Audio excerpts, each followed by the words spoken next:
ऐसे ही कोई महापुरुष नहीं बन जाता। स्वामी विवेकानंद की कहानी। आज 12 जनवरी को स्वामी विवेकानंद जयंती है। आप सभी को शुभकामनाएं। आइए इस अवसर पर हम स्वामी जी के संबंधित कुछ रोचक प्रसंग जानते हैं। 1884 में स्वामी विवेकानंद के पिताजी का स्वर्गवास हुआ और उनके जाते ही घर की स्थिति खराब हो गई। जिन लोगों से उनके पिता ने कर्जा लिया था वे बार बार घर पर पैसे मांगने आने लगे और उनके पैसे चुकाने में घर की सारी पूंजी चली गई। उनकी चाची ने उनके परिवार को घर से अलग कर दिया। अब 7 सदस्यों के परिवार का भार नरेंद्र स्वामी विवेकानंद के ऊपर आ पड़ा। नरेंद्र उस समय लॉ के प्रथम वर्ष में था, पर घर की परिस्थिति को देखते हुए उसने लॉ छोड़ दिया और नौकरी की तलाश करने लगा। घर की परिस्थितियाँ इतनी खराब हो गई थी कि कभी कभी दिन में एक बार ही भोजन हो पाता था। नरेंद्र दिन भर कंपनियों के और ऑफिस के चक्कर लगाता था ताकि एक नौकरी मिल सके जिससे घर का खर्चा चल सके, पर बहुत प्रयास करने पर भी कोई नौकरी नहीं मिली। नरेंद्र उस समय बीए पास था, इसलिए अधिकारी वर्ग के पदों के लिए आवेदन करता था, पर जब उसे कोई नौकरी नहीं मिली तो फिर उसने क्लर्क के पदों पर भी आवेदन करना प्रारंभ कर दिया। दिन पर भूखे प्यासे पैदल चलकर उसने कई इंटरव्यू दिए, पर कहीं भी उसे एक नौकरी नहीं मिल सकी। इसी तरह एक दिन जब वह इंटरव्यू में रिजेक्ट होकर लौट रहा था, तभी अचानक सड़क के किनारे बेहोश होकर गिर पड़ा। जब उसे होश आया तब वह घर पर था, लेकिन अब उसका भगवान पर से विश्वास उठ गया।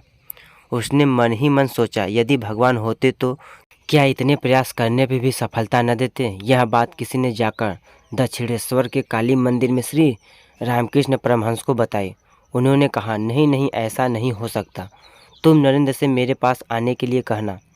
कुछ समय बाद नरेंद्र रामकृष्ण परमहंस के पास आए तो उन्होंने मंदिर में माँ काली की प्रतिमा के समक्ष जाकर कुछ मांगने के लिए कहा। नरेंद्र मंदिर में गया और ध्यानस्थ बैठकर आ गया। परमहंस जी ने पूछा, क्या मांगा? उसने कहा, ज्ञान और भक्ति। परमहंस जी ने कहा, तुमने आपने घर की समस्या के बारे में तो कुछ मांगा ही नहीं। जाओ, फिर से जाओ और अपनी बात कह कर आओ। ऐसा 3 बार हुआ, पर यह पूछने पर उसने क्या मांगा, एक ही जवाब मिलता, ज्ञान और भक्ति। परमहंस जी ने कहा, तुम अपनी समस्या के बारे में क्यों नहीं कुछ मांगते?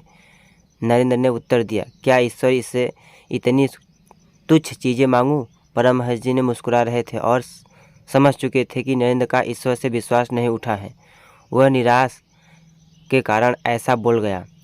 यही नरेंद्र आगे चलकर स्वामी विवेकानंद हुए और शिकागो में एक अपने भाषण में संपूर्ण विश्व में विख्यात हुए। मित्रों, नरेंद्र जिस दौर से गुजरा वह दौर बहुत ही जिंदगी में आता है, पर ऐसा होने पर आप घबराएं नहीं और निराश तो बिल्कुल भी न हो। ईश्वर आपके लिए कुछ और सोच रहा है। सोचिए, अगर स्वामी विवेकानंद एक क्लर्क की नौकरी लग जाती तो क्या होता। आज हम जिस रूप में उन्हें जानते हैं शायद उस रूप में नहीं जानते। इसलिए ईश्वर पर विश्वास रखो और सदैव अपना लक्ष्य प्राप्त करने के लिए प्रयासरत रहो। इस कहानी से आपको क्या मिला हमें कमेंट बॉक्स में ज़रूर बताएं। अगर आप इस तरह का कहानियाँ और वीडियो देखना पसंद करते हैं तो प्लीज़ चैनल को सब्सक्राइब करें। तो मिलते हैं एक अच्छे वीडियो में, तब तक के लिए जय हिंद।